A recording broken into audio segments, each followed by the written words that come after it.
Friend, history host में आपका स्वागत है। आज का हमारा नया टॉपिक कौन थे।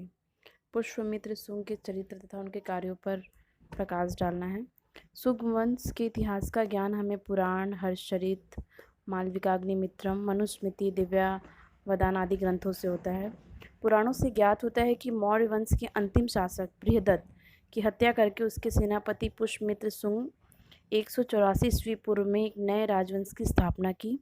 भारतीय इतिहास में यह वंश सुंग वंश के नाम से जाना जाता है।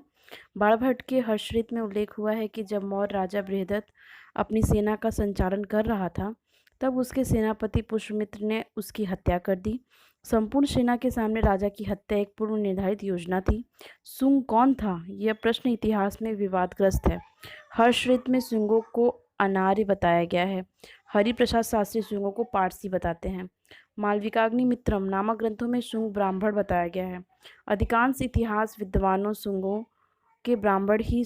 तिब्बती लेखक तारानाथ ने भी पुष्यमित्र को किसी राजा के पुरोहित बताए हैं। शुंग वंश का कार्यकाल 184 ईसा पूर्व से 73 ईसा पूर्व तक रहा। पुष्यमित्र सुंग 184 से 148 ईसा पूर्व। पुष्यमित्र ब्राह्मण धर्म का अनुयायी था। वह साहसी एवं वीर राजा था। इसके अलावा पुष्यमित्र की उपलब्धियों का विवेचन निम्न है, जैसे कि मगध साम्राज्य का विस्तार। सर्वप्रथम पुष्यमित्र ने अपनी सत्ता को मजबूत करके मगध साम्राज्य का पुनर्गठन किया। उसने अयोध्या, विदिशा तथा भरहुत के प्रदेश में अपने साम्राज्य को शामिल किया। विदर्भ पर आक्रमण, सेकंड पॉइंट है। सर्वप्रथम पुष्यमित्र ने विदर्भ पर आक्रमण किया और उस पर विजय हासिल की। थर्ड है यवनों से युद्ध। पुष्यमित्र के शासन काल में यवनों ने भारत पर आक्रमण किया। यह यवन आक्रमणकारी संकेत और मथुरा पर विजय प्राप्त करके पाटलिपुत्र आ गए।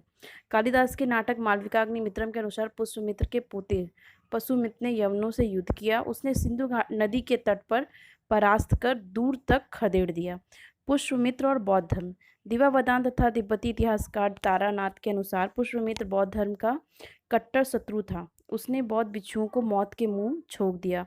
उसने मठों, विहारों, स्तूपों को नष्ट करवा दिया। उसने यह घोषणा कर दी थी कि जो मुझे एक बौद्ध भिक्षु का सिर लाकर देगा, उसे मैं 100 सोने के मोहरे दूंगा।